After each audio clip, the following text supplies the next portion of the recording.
a Groot guide from the only Celestial -1 player in the world.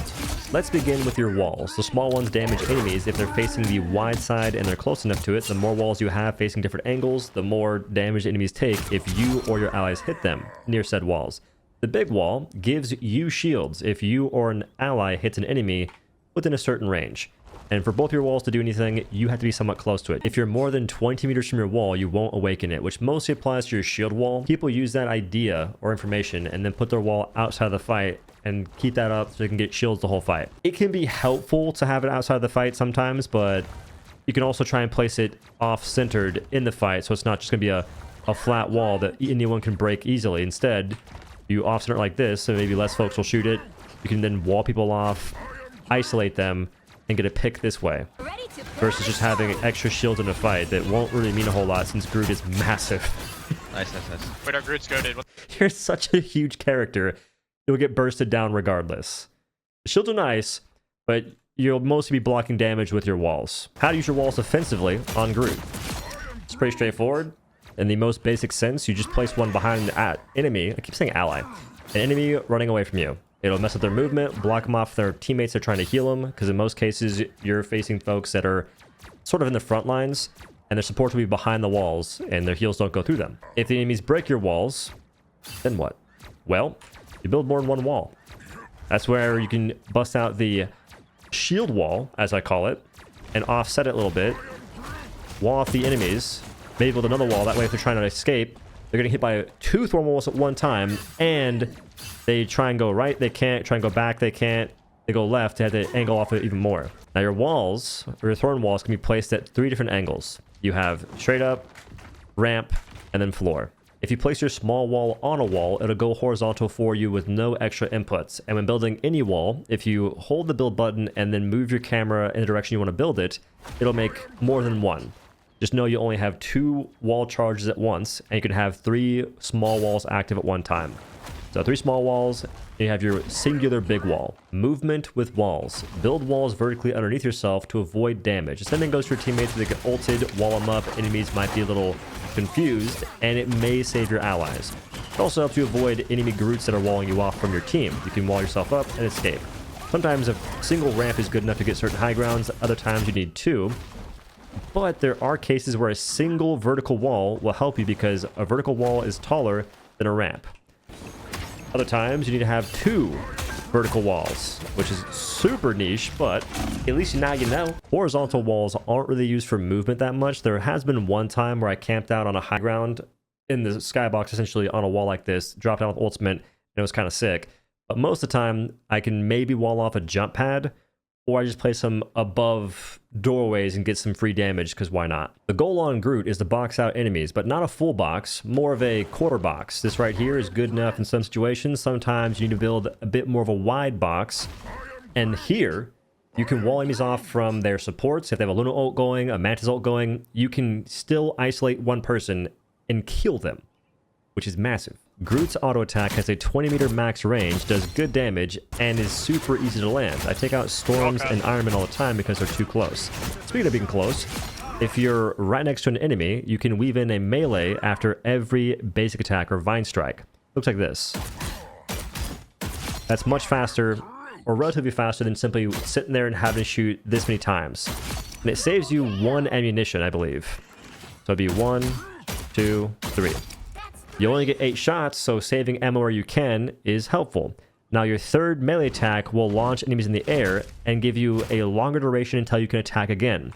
So sometimes you may want to simply attack,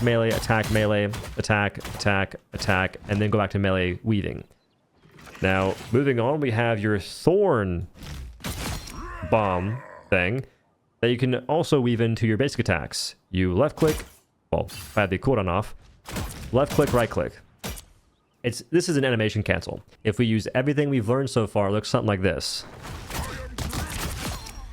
Pretty fast time to kill. Awesome. Groot's ultimate is a massive pull that does instant damage, applies a damage or time effect, and roots enemies in place once they've been pulled. You can combo this all with your walls by simply building one initially before you ult in the first place. Do be aware though, you can build a wall, ult it, and get nothing because the wall blocks line of sight to the enemies you're trying to snag with your ultimate. That's why a lot of folks will instead just simply ult, build a wall behind, left click, right click, and that's all you really have to do. If there's no support ultimates in play. If you're sick of enemies stunning your Groot ultimates, simply build a shield wall and then ult from there. That will buy you some time to not get webbed by Penny, frozen by Luna, or other random blocks that happen. But keep in mind, if you try and do a bit of a far shot with your ultimate, Magneto can press his ultimate and consume it. It happens all the time on accident and sometimes on purpose, but that you can't be mad at the purposeful counters to your ultimate. Just keep that in your brain because it messes with mine. I gotta share the trauma. He's better, he's better, he's better, he's better. Aside from that, you gotta keep track of support abilities. Cloak and Dagger's bubble and heal window will make your ultimate essentially useless unless you have your teammates following up really heavy. And then Loki's healing stones, the green circles, those are essentially immortality fields. Nothing dies through that unless you break the stone, which isn't going to happen quickly.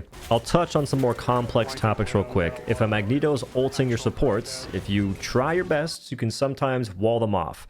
I've made sandwiches around a cloak before and saved their life. You can also wall off Strange ultimate, which is very difficult. You essentially have to be watching him go for it. He's going to shift in the air and do the Eye of Mojo Jojo, and you can wall yourself off.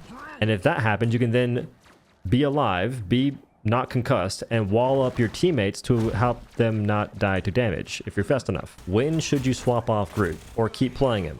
The answer is kind of in the air. If they have Wolverine, you can still play Groot. Sometimes Wolverines are just very telegraphed. Even if they're good Wolverines, they're lords, they play the game a lot, they're high rank, who cares?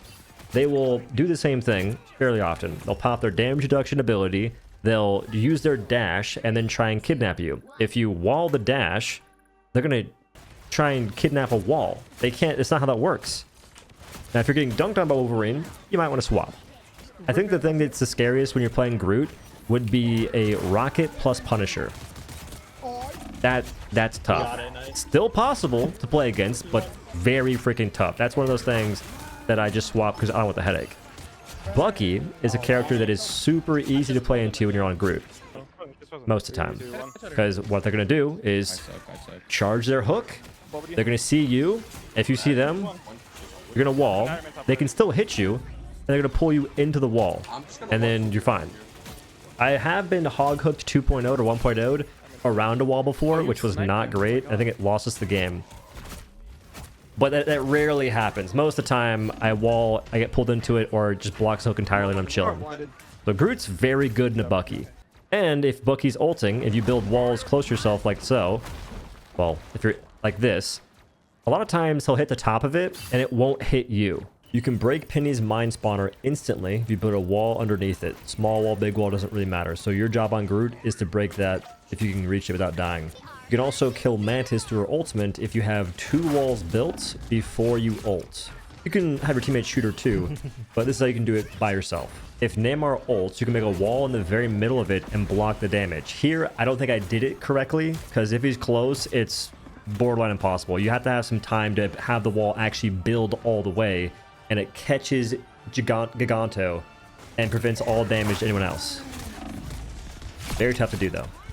Anywho, that's the Groot guide. Hopefully it helped in some way. I tried to put the stuff that was more advanced-ish at the start. Then we had the beginner thing, and then some more advanced tips. Thanks for watching. Have a good day. Laters. This guy. Groot is actually really good.